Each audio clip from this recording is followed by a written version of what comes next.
জীবনে যতদিন শুক্রবার পাবেন 5টি আমল করতে ভুলবেন না। মনে রাখবেন, জুমার দিন হচ্ছে যতগুলো সাপ্তাহিক দিন আছে এই সাপ্তাহিক দিনের ভিতরে সর্বশ্রেষ্ঠ দিন হচ্ছে জুমার দিন। জুমার দিন অত্যন্ত ফজিলতপূর্ণ দিন এবং বরকতময় পূর্ণ দিন। অবশ্যই এই দিনে আমরা আমল করার চেষ্টা করব।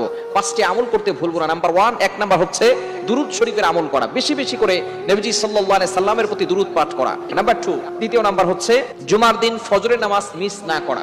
অবশ্যই জুমার দিন ফজরের নামাজ জামাতের সাথে আদায় করার চেষ্টা করবেন। 3 নাম্বার, জুমার দিন সূরা কাহফের তেলাওয়াত করবেন।